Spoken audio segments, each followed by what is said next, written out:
My name is Jeff Abbott, the co-founder of Global Scaling Academy, and I'm joined tonight by my co-founder, Chris Ye, and hi, folks. Yrjo Ojassar from Change Ventures in Tallinn, Estonia. That's true. Hello, everybody.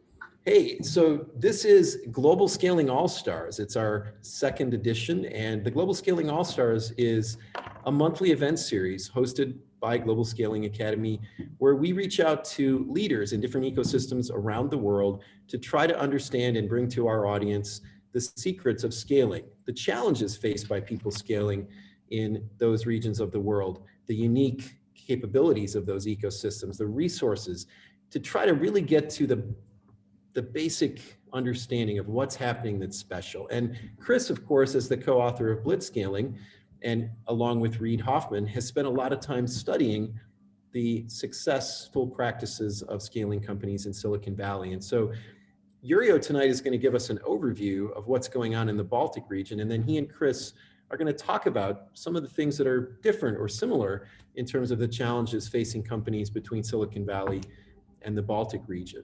And so without any further ado, this is going to be a relaxed back and forth conversation.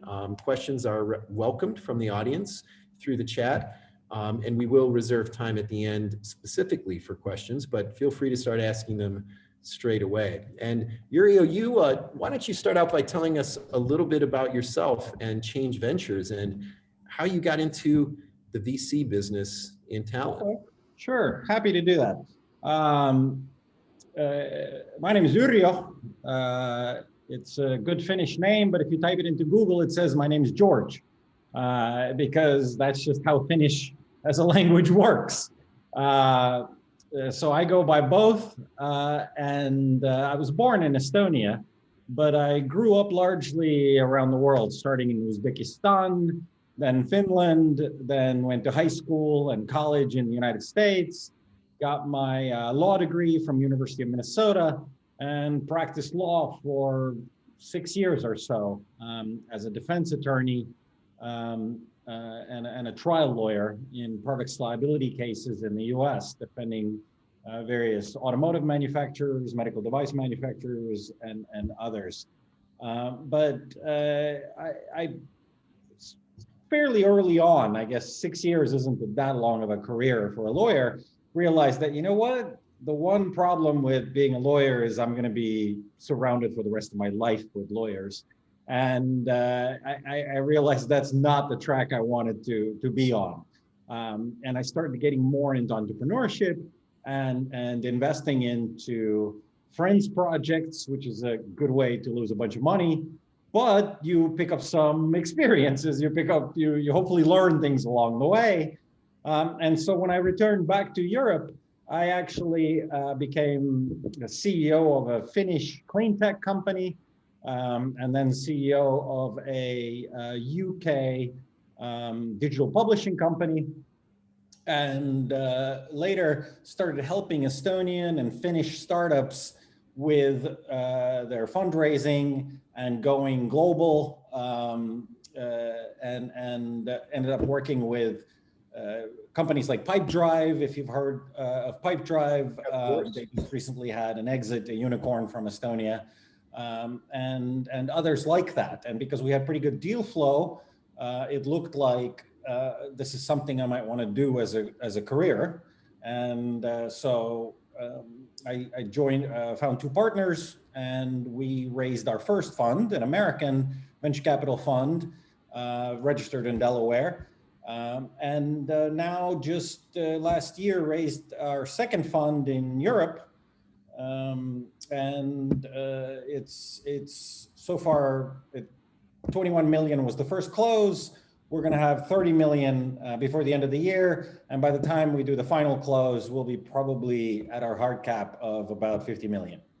And from that fund, or actually from first and second fund, we've invested now, I think, 16 times, something like that.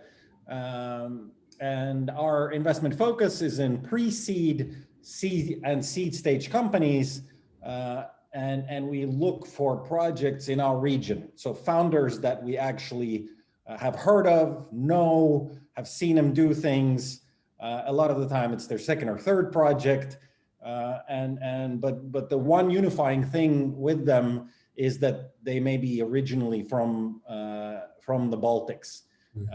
Because obviously we're a venture capital fund, we can't invest into things that just stay in the Baltics because, hey, Estonia is just 1.3 million people. So this tiny little elfin country up right by, Santa Claus, you can't count on the home market. You have to look at companies that are going global. So for example, one of our portfolio companies, Ask Robin, all their operations and all their businesses in Mexico. Planet 42, all their businesses in South Africa, and 99 Math, it's almost all United States. So these Estonian teams are founding companies, but the operations are always global. So that's sort of a quick introduction about us, the fund, and how I got here. And if you want, I can do a quick introduction, sort of the story of the Baltics real fast, to kind of lay the groundwork, and then we can do more of a question and answer and more of a back and forth. Yeah, I think it would be very helpful to see the slides that you've put together to help us and those of us in the audience that maybe are less familiar with the Baltics than you to show us this incredible story. And you've put together some slides about that, so please do share them. All right, let's see if the sharing function works. This is always sort of a gamble. Here we go. Tell me if you can see our it's coming Change through. Ventures. There's some of the founders that I talked about and some of the companies of Change Ventures, the fund. And what I wanted to start from is really the humble beginnings. And it was almost exactly 30 years ago that Estonia got its independence again from the Soviet Union this time. And the interesting fact, as crazy as it is, that piece of money that you see on the screen, that was the Estonian kron. That was our own country's currency. And as we disbanded the ruble, and basically it became worthless anyway, everybody in Estonia got issued one of these. If you're wondering how much money this is, well, it's about like 18 euros. So 30 years ago, every single person in Estonia was equal and had this piece, this 80 euros. And today, we're leading Europe in per capita, in unicorns, in funds raised, and a bunch of other fun stats, that I'll tell you about. And Latvia and Lithuania are very similar like that. Same years of independence, same kind of a history with their own currencies, and really have come an enormously long way from this 18 euros. The last time I was in Estonia, I actually asked someone down at Lift 99 to what did they attribute the incredible entrepreneurial activity that was happening. And they said, well, we've always been that kind of people. We've always been traders. And so many years under Soviet rule, we just feel we have this catching up to do. There's just this tremendous desire to get back to where we feel we should be as a people. And it sounds like you've just alluded to that here. You're absolutely right. I think there was a lot of pent up aggression. If there was one good thing about the Soviet time, it was the deficit of everything. You really couldn't get your hands on anything. So you had to hack everything. If you wanted toilet paper, you had to figure out a way to get that.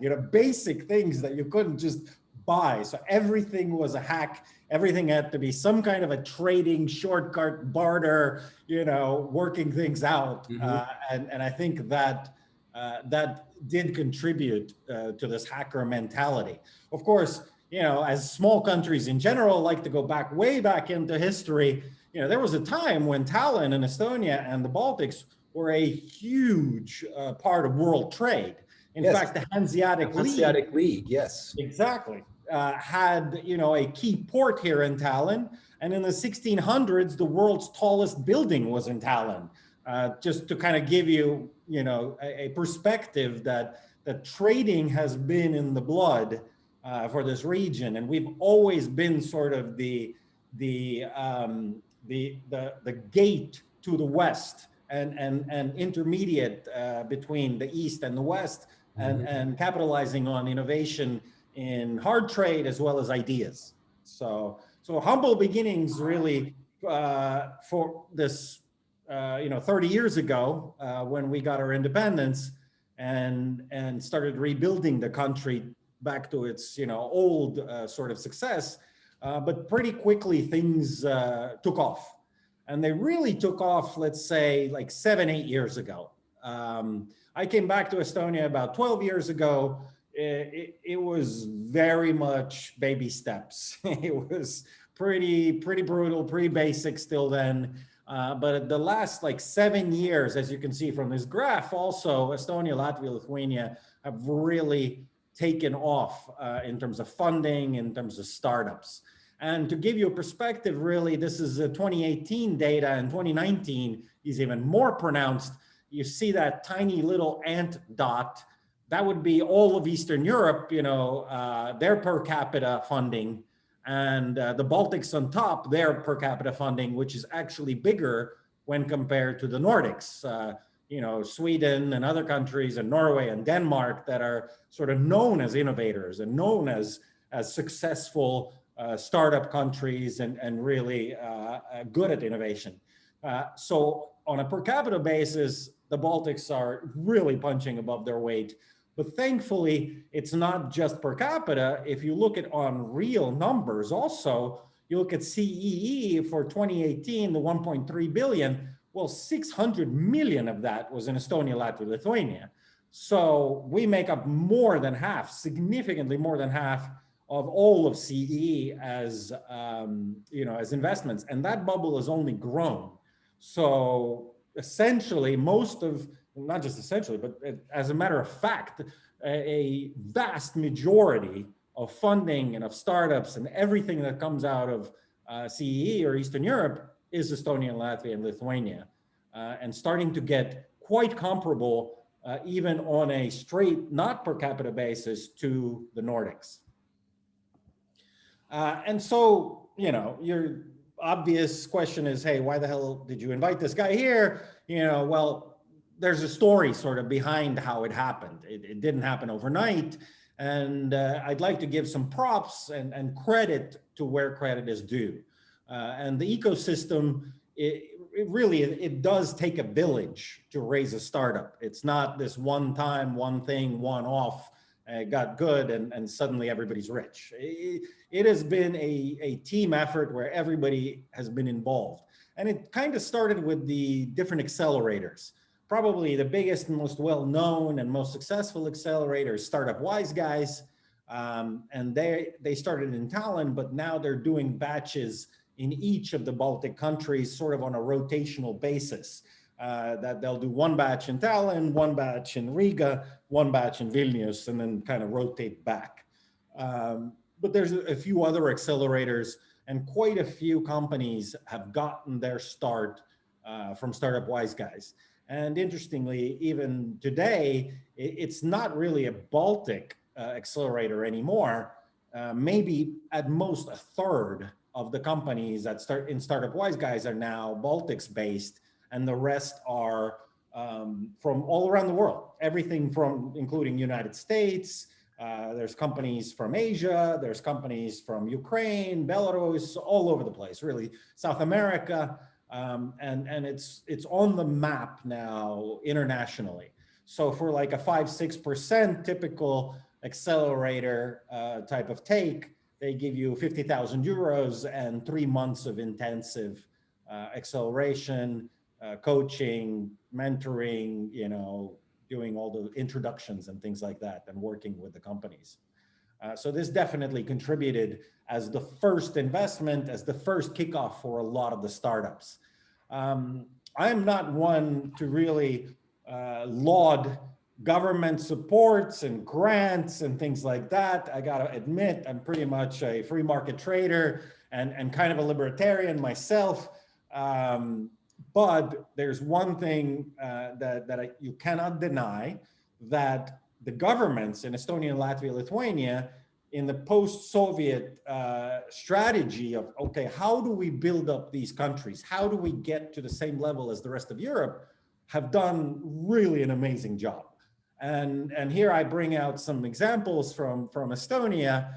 It was a combination of several things, and exactly what governments should be doing. When markets don't work, when there's a clear impediment, a problem with the markets, that's when the government should step in. And there was absolutely no venture capital whatsoever in any of the Baltics. And that's when the government stepped in, created venture capital funds, and beautifully enough, they followed the Israeli example. 6, 7, 8 years later, they actually got out and privatized also those venture capital companies. So they got in when there was really an inefficiency in the market, and they got out just in time to where they didn't start competing with potential new venture capital companies like us coming onto the market, at regular terms. Mm-hmm. So SmartCap was in Estonia like that, and that was great. They also set up various programs to really bring know-how, bring people, bring advice, and that was under Startup Estonia. It was sort of like a think tank that would help people get startups going in this region. The thing on the right is the e-residency kit. That was one of the key aspects also of really bringing Estonia to the world and the world to Estonia, by making it possible for absolutely anyone and everyone in the world to transact business 100% by computer. Or really, I now use my mobile phone. This is how I vote. In case I want to cast a vote for the parliament or the president, I do it here. It takes about, 20 seconds or so. In case I want to file my taxes, I do it here. It takes about 2 minutes to file taxes. Everything is done here. I give every signature, every filing. If I get caught speeding, I pay my ticket. Everything happens on the mobile phone. And that really, how much, I've also been impressed by this. So I've made a number of trips to the region since you and I met each other through a project that was organized by an Estonian company. And I see several friends on the line who participated in European Innovation Academy programs. So shout out to them for the great work they've done. But to what degree does this ability to get everything done electronically facilitate the scale-up ecosystem? To what degree does that enable what the companies are doing? Is it really a competitive advantage for them, or is it just convenient as citizens? Well, I tell you, this became painfully obvious this week as we have made an investment into an Estonian team that conducts business mainly in Germany and through their German entity. And in order to have a German, limited company, first of all, you got to cough up 20,000 euros.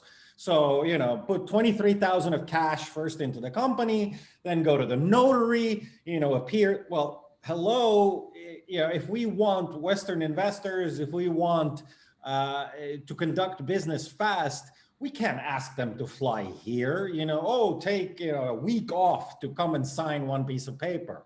Learn Estonian so you can file things online. That's unacceptable, right? I mean, if you look at investors as customers, then the government has to serve those customers, and they've done that through this kind of electronic signing, getting rid of a lot of those traditional things that in Spain or other countries in Europe, you do have to go to the notary with everything, right? Yeah, almost everywhere.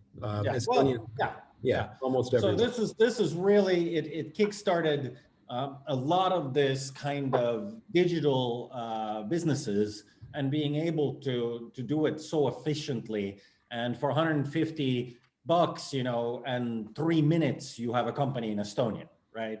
And of course, the last element was, stay out of the way. Corporate tax of 0. So if you don't distribute profits, you don't pay any taxes, period, ever, for that matter. Never will ever have to pay taxes if you don't distribute income.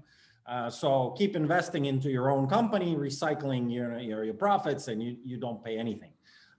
Low options on taxation, encouraging startups You don't pay, anything there.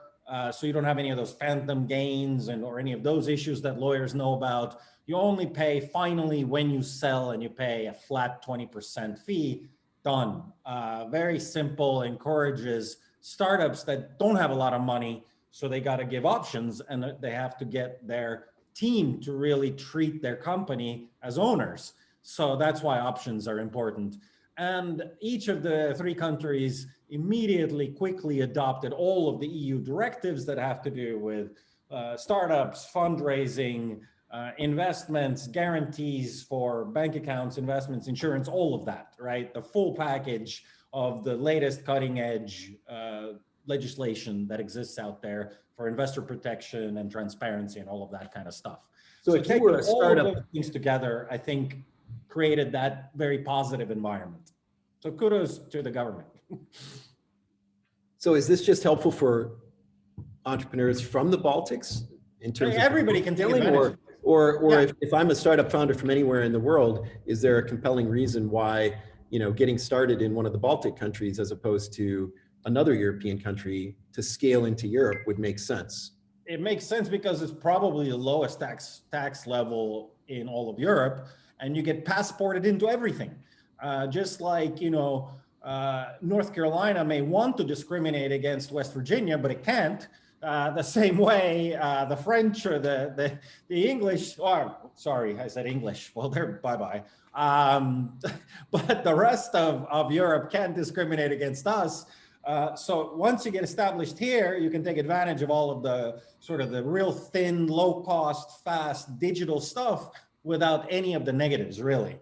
And that's part of the reason, for example, an Estonian startup called Xolo already has over 50,000 customers who are using essentially rent a company or using Estonian companies to transact business around the world. I just recommended it yesterday to several people. Let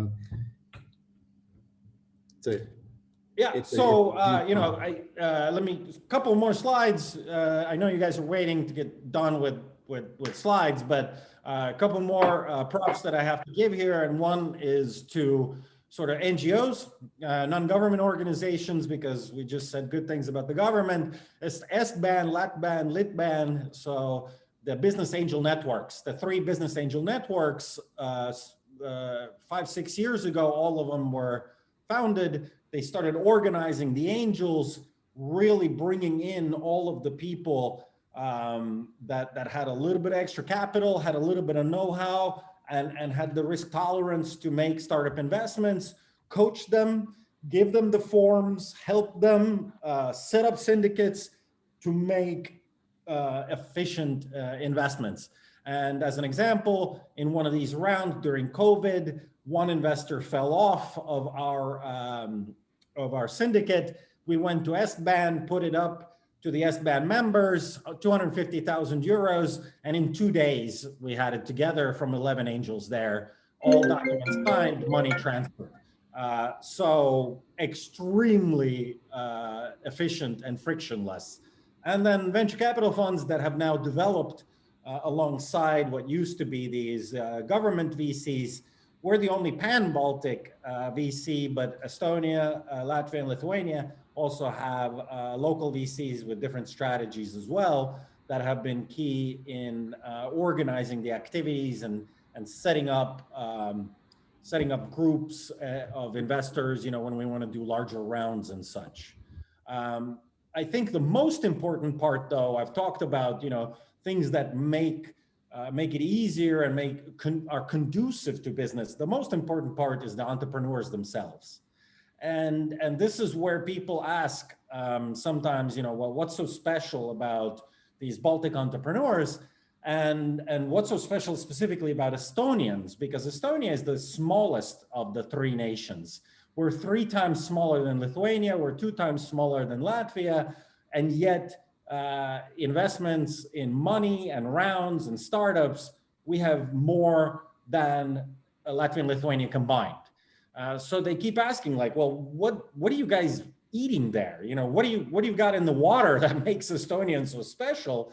And I don't have a better hypothesis or a theory than the 4-minute mile. if you guys have heard about this thing where, you know, runners since the Greek Olympics basically have been trying to beat this sort of this 4-minute mile idea. You know, it's 1,500 meters or whatever, right? 1.6 kilometers. And really, it was for the longest time, literally thousands of years, it was thought of as impossible. Just human nature, you know, muscles, bones, knees, you just can't do it, right? But in 1954 or something like that, a guy did it. And when he beat that 4-minute mile and came in under, you know, a second or two, within a year or so, like 8, 9, 10 more people were able to do it. And it isn't that we grew different sets of knees or people got taller within that 8 months or somehow in the 50s.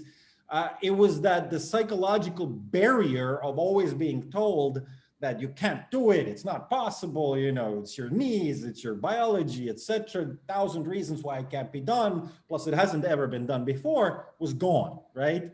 Yeah. It was broken, it was completely decimated by somebody, a normal human being. So the peers looked at that human being and said, hey, I'm not that much worse than him or her, right? If he did it, I can probably do it. Well, you know, it looks like, you know, when I look at your slide, and I think a lot of people are familiar with the story of Skype, one of the first voice over IP services that anybody became familiar with, and they're familiar that it became acquired and, you know, eventually was part of Microsoft. But I don't think as many people know that it had its roots in Estonia. And there's sort of learning. I mean, what you're talking about in another way of expressing it is kind of the learning curve, the spillover of talent. And this is probably a good place to bring Chris in, because Chris and Reed wrote extensively about, you know, what is it about Silicon Valley that has allowed Silicon Valley to be the principal scale-up ecosystem in the world. And indeed, it was a lot of the very same things you're talking about, right? The accumulation of knowledge and the skill, the ability to scale much more than the talent or the financial capital or the technology. It was the know-how around scaling. And Chris, I mean, as you listen to Yrjo talk about what's happened in Estonia, what does that suggest to you about the path that's coming for them based on what you've seen in Silicon Valley? Well, I think we can look at both Silicon Valley and China and see the process playing out exactly as Yrjo has said. I like your analogy of the 4-minute mile, because I think that's exactly right. So the reason why Silicon Valley is the premier ecosystem is because its 4-minute mile was run very early on. The godfathers of Silicon Valley, Bill Hewlett and Dave Packard, who created Hewlett-Packard, were active starting in the 20th century, in the 1930s and 40s and 50s. And that helped create this incredible array of talent that then went on to do all these other great things. And so Silicon Valley has been very strong on human capital as a result of the early success of Hewlett-Packard, and then later Fairchild Semiconductor, Intel, and so on. And even today, we still see the alumni of these various companies, after they succeed, going on to do other remarkable things. Probably one of the premier examples is the PayPal mafia, which is very well known. PayPal was acquired by eBay for $1.5 billion. Ironically enough, it's been spun out. It's now worth almost $300 billion. But the folks who were at PayPal during those early days, people like Peter Thiel, Elon Musk, and of course, my co-author, Reid Hoffman, all went on to do remarkable other things. And all these companies are coming out of this alumni pattern. So when I think about the runners for the Baltics who have gone ahead and done this, and when I think about a company like Pipedrive, for example, getting an outcome, an exit, I think about the fact that all the alumni of Pipedrive are now going to go on to start their own companies, are going to become venture capitalists, are going to build up the ecosystem. And you can see that happening over in China. China had its first wave of internet startups come about in the late 1990s. These were companies like Sohu and NetEase and so on and so forth. And Baidu, of course, was among them. And in fact, if you look then at the history of the Chinese ecosystem, people came out of Baidu and then created companies like Alibaba, and they came out of Alibaba and they're creating new companies. And China today has so many unicorns and so many valuable companies, and it's all goes back to a small group of people who began the process in the late 1990s, including people who are expatriates returning from the United States, bringing over some of those human capitals and some of those lessons from Silicon Valley. But if you think about the state that China was in 1995 and where it is today, it's just remarkable. You can see how they went from a place where it's like, wow, there's all this promise, but really nobody knows anything. There's really limited human capital, to today being arguably one of the most exciting ecosystems in the world with $100 billion companies galore. So I think that Yrjo is spot on. And when I look at Estonia, what I predict is that all the people from these runners are going to go out and dramatically enrich the ecosystem. And I see even better days ahead. Yeah, I totally agree. Our local paper here after the pipe drive exit said, hey, there's 50 more millionaires in Estonia and angel investors, overnight. And it's an absolute fact, because I already see some of these guys and gals that are already in their second and third startups and putting their experience, putting their networks, putting the lessons learned to work in very, very exciting new startups. And the same with Bolt, and obviously David Hindrikus from TransferWise and those guys. They're even starting new schools here in Estonia for entrepreneurship. So it's working. The one thing that really has been fantastic about all of these exits and all of these successes is not a single one of these people has just said, okay, and now I'm buying an island and I'm going to go live there. They're all dedicated entrepreneurs. Every one of them is putting their money and their experience back into the community and back into the startups. And that's so fantastic to see. It's one of the reasons why I wanted to bring this story to the world and share it, is because certainly during my visits to Estonia, it's like a few other places I've visited. I've yet to get to Riga or to Vilnius. It's definitely on the list as soon as the COVID lifts, but there's few other places where I've seen the energy, the excitement, the connectivity, the togetherness. And just like in Silicon Valley, the level of the conversation, the level of competence, the way people understand how to take pieces and put it together and just get moving is like few other places I've ever seen. And another demonstration of that was the Hack the Crisis hackathon that rippled through the Baltics earlier this year, where every one of the countries was able to pull together their whole ecosystem in a matter of days to come up with local solutions to improve the response to the pandemic. And so it's been a great thing to also see Latvia and Lithuania coming along. And the reason why I said, I think why my hypothesis of why Estonia is ahead is because of all of the logos on the screen. There's actually a couple more, AdCash and a few others that are big exits and unicorns from Estonia, but Vinted there hit unicorn status for Lithuania. And Justas Janauskas and his girlfriend, co-founders there, have really brought that sense of success to also Lithuania. And there's a couple fantastic Latvian startups coming as well, including some in our portfolio. And my prediction, bold as it is that Estonia's next unicorn is Verif from our portfolio. Verif is doing basically identity verification through your computer or your mobile phone, to where you hold your driver's license or your passport next to your face, and it reads your face and it reads that document and does an automatic verification for you, for notaries, for document signing, for signing in, for all those kinds of features. And they have some absolute stellar clients, the biggest names in the United States, and that will be, I think, a fantastic new addition to Estonia's unicorn list. Yes, we're familiar with that company, and again, that's building off the success and the importance of all the digital identity verification, right, in Estonia, and not just taking that to the government market, but taking that to the consumer market. So, Yeah, what I other? think that's a very interesting point. Is that in the beginning, when Estonia had all of those pieces that I told you about earlier, initial attempts, sort of the first attempts were like, well, let's sell these things to other governments. And we know how that ends usually. You know, B2G sales, extremely slow, different laws, you know, very, very difficult. It is taking these innovations and going into private markets and B2B sales and B2C sales. That's where the successes have been. And it's great to see these entrepreneurs trying things, pivoting, and finding where is the true product market fit and a scalable business model, instead of, you know, hitting their heads on the wall or doors that they can't get in. Mm-hmm. So one of the things that's clear, yeah, please, I was going to say, please continue. I think we definitely want to get through your slides. Exactly.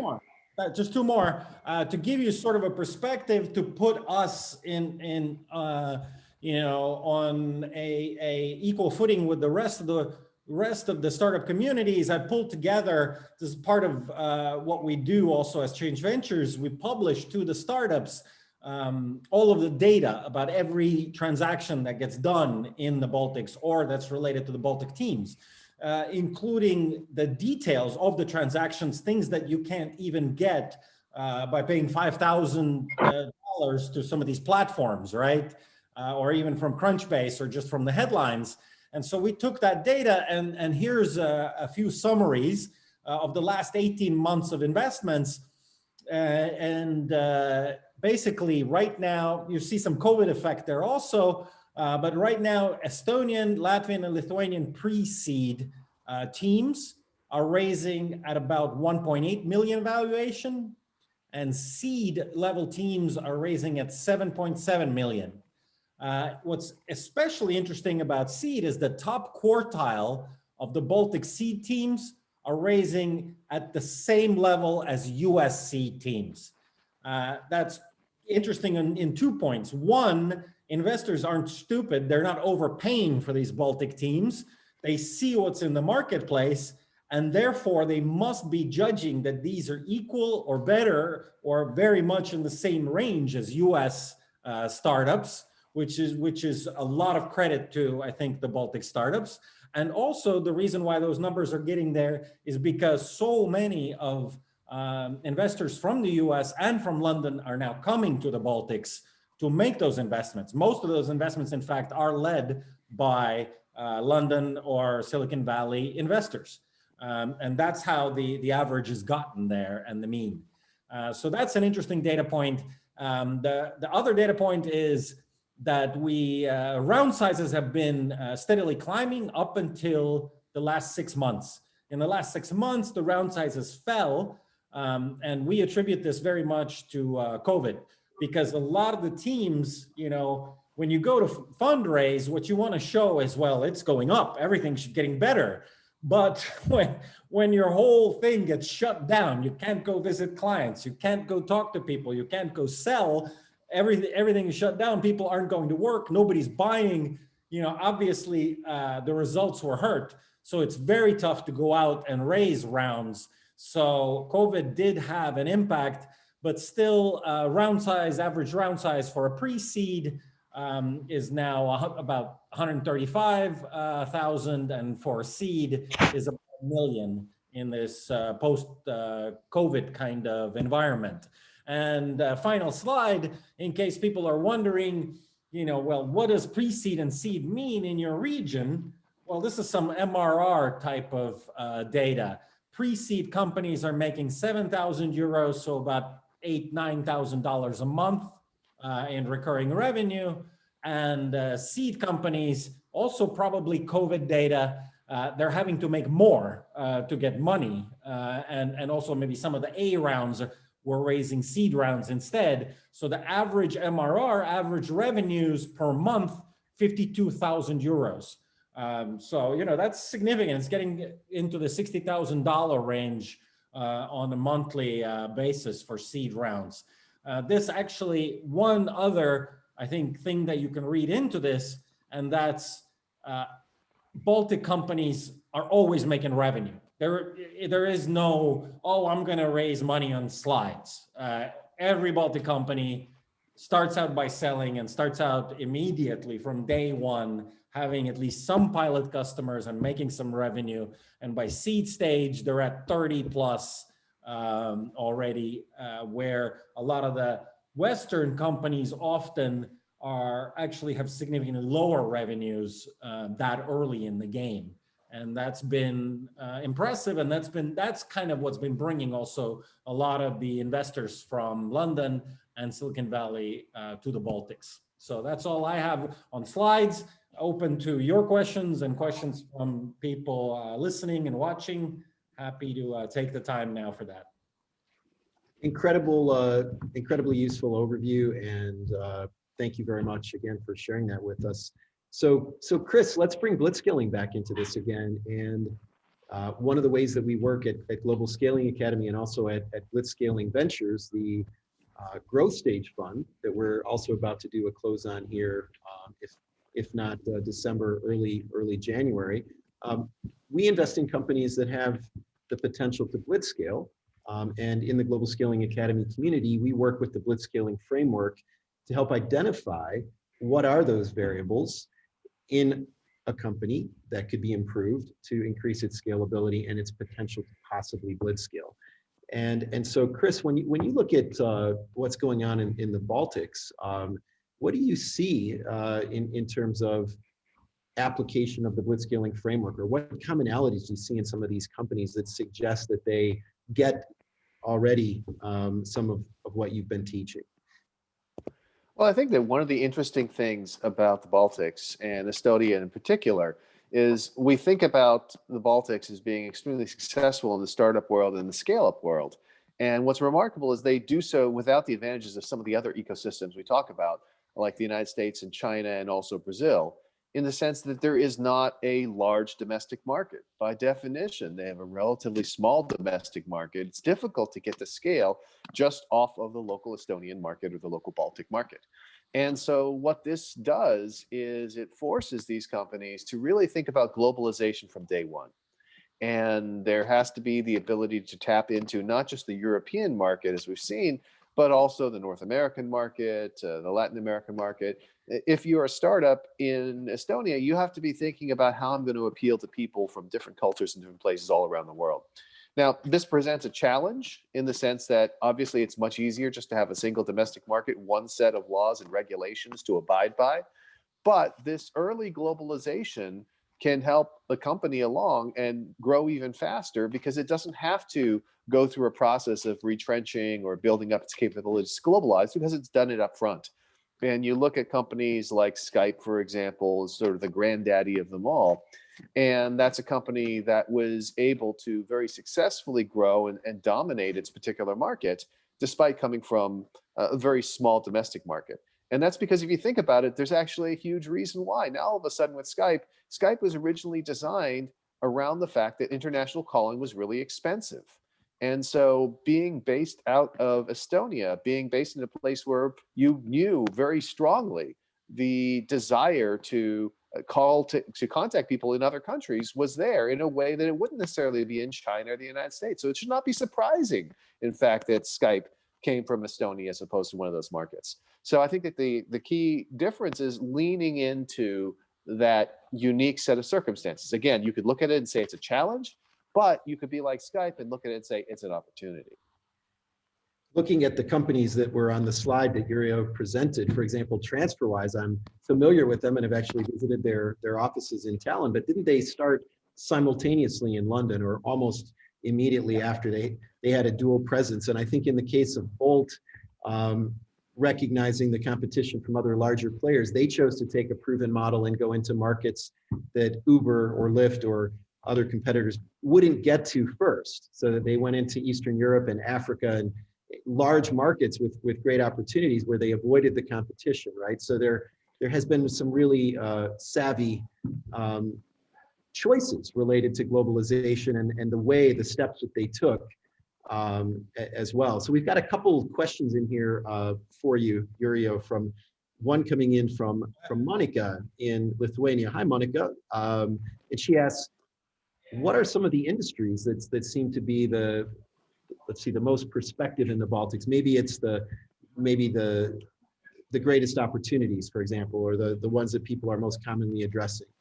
Well, the most startups, probably when we look at by sector, are coming from fintech. Part of the reason is, again, historical. It was much cheaper for all the Scandinavian banks to outsource or base all their R&D and development in the Baltics, because, hey, Swedish developers, very expensive. Also, they don't want to take a lot of risks. So anytime anything was being piloted or was being sort of prototyped, it would be done here, as well as a lot of back office stuff for those banks was done here. And of course, the people working on these projects were thinking, I think I could do this better, you know? So they were seeing the inefficiencies, and exactly what you kind of want as an investor is founders who know an industry, recognize an inefficiency, and then go out and are passionate about fixing that. And that's really where, you know, the TransferWises and Monies and these other companies are coming from.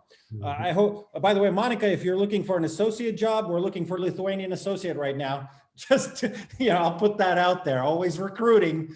Well, I happen to know who this Monica is, and she recently left a job in venture capital in London and returned to Lithuania. And by the way, Monica is a member of our Global Scaling Academy community, and she was also an alumnus of the 2016 European Innovation Academy program in Nice. So we all have that in common, Yrjo, as friends of EIA. So, but have you in the family. I will make sure. I will make sure to introduce you, because you're both members of our community, and so now you know how to find one another. If maybe Monica can wear multiple hats. Go out there, the second area, and that's all of this KYC and verification. Because of the know-how we talked about in terms of verifying and using identity verification for Estonian elections, paying taxes, all of this kind of communication between the government, it has been vital that it's you who's signing, right? So for that reason, a lot of these countries are way ahead with that kind of technology. So every kind of verification and those kinds of platforms have been quite successful coming out of this region as well. So that would be the top two, is fintech and verification type. Also, though, interestingly, that goes again back to history, a lot of AI and ML stuff and robotics, because in the Soviet time, these were the regions that had the brains. A lot of the time, these were the regions that were designing the space systems and the aerospace and you know, things with computers. It was usually in the Baltics. A lot of it was manufactured here. Of course, it was restricted and secret and everything, but those people didn't go away, and that know-how and those things being taught in the universities didn't go away. So there's a lot of artificial intelligence, machine learning, those kinds of startups as well. Probably for US, the most famous one might be, I don't know, Starship, where there's Starship robots driving around and delivering pizzas in America. And that's the former Skype guys, right? Jan Dahlin, again, has his finger in there, very much so. And there's a bunch of others, yeah. And yeah. Yeah, and we know that Jeff and Yrjo, I'm going to take a break a few minutes early because I have to prepare for yet another presentation coming up. We are back to back. I'll answer a couple more questions here, though. This has been a huge pleasure. You guys keep going, and thank you, everyone from the Global Scaling Academy community who joined in. I know that this was a great event that I learned a lot from. Thank you. Bye-bye. Thank you. Thank you very much, Chris. Yes. Yeah, more questions? Yeah, so we do have just a few more minutes, and I actually have to join that same presentation with Chris that will start in about 4 minutes. So we've got time for a couple more audience questions, but you know, I think the story that you've told is really powerful, and it represents how the seeds that get planted from those companies, the early success, the fact that the founders stay, they contribute their expertise, their money. You definitely see that happening in each of these ecosystems, and it's just having a compounding effect. What's missing? And you know, now that you're familiar with the work that that we're doing with the Global Scaling Academy community, trying to project sort of a scaling methodology and access to connections from other parts of the world. What do you think is most missing? We've talked about all the things that are present, that are succeeding, that are excellent. What can the rest of the world bring to the Baltics, or what could we bring to the Baltics Two things. that would contribute? One is the world and one is you. And then we should be able to finish on that. The world could bring sales. Generally, I'm generalizing, maybe not a good thing to do, but I think every Estonian, Latvian, and Lithuanian admits that probably our weakness here is sales. Being able to have the kind of American sales, real positive, really outgoing, you know, talking to strangers kind of thing. Yeah. I think maybe it's all these dark nights that we have, or cold or something, but people you know, it's interesting. So I was at Arctic 15 last year in Helsinki, and Ulla Alvarsson from Result and Epicenter in Stockholm was the moderator of the 3-day panel, and the topic was scaling, you know, from the Nordics. And after a 3-day series of events and speakers, his closing remarks at the conference were, well, if you've heard what everyone says, if you want to be successful in this part of the world, you should get an American to run your sales and marketing organization, because there's something in the water. And so there's a bunch of Estonian startups that are on the verge of becoming unicorns, and Latvian and Lithuanian as well. And with that kind of success, where I think a lot of American salespeople could get in on that, even you know, early employee, maybe even co-founder level, and it'd be extremely successful if they just hook up with these companies. They're all recruiting, they're all looking for sales. That's the number one thing, maybe even more than developers, is salespeople. So that I promised, one in terms of the world and one in terms of you. Growth capital. There's almost no growth capital at all in this region. Beyond a round, you can't go here. You know, there isn't beyond a round. You have to go London, right? Paris, US. So if you bring growth round financing here, it will dramatically help a lot of these companies add those, you know, B rounds and those that are important before they IPO, before they get those behemoth C and D rounds. So that's the two things. Thanks so much. This has been fantastic, and I could not agree with you more on those two final conclusions. I will follow up with you as well, because I'd like you to be aware of the strategy, the investment strategy of Blitzscaling Ventures, and the role we might be able to play in that growth capital equation. But to everyone out there, again, thank you to Yrjo from Change Ventures on behalf of Chris and myself. Thank you to those of you from the GSA community who showed up for the event. For those of you who aren't familiar with the community, check us out at globalscalingacademy.com. I just put a link to apply. There's a lifetime membership special going on between now and the end of the year. And we're a community that not only runs events like this, but hosts a platform full of amazing people from around the world that help one another scale, principally by learning to apply the Blitzscaling framework to their business, and then diving deeper to build the resources, connections, strategies necessary to make it work wherever you are in the world. So again, on behalf of Global Scaling Academy, thanks for being with us. We've got 4 events like this going every month. Check out the next ones, and thanks again. Yrjo, we'll be in touch. Thanks, bye-bye. Thank you.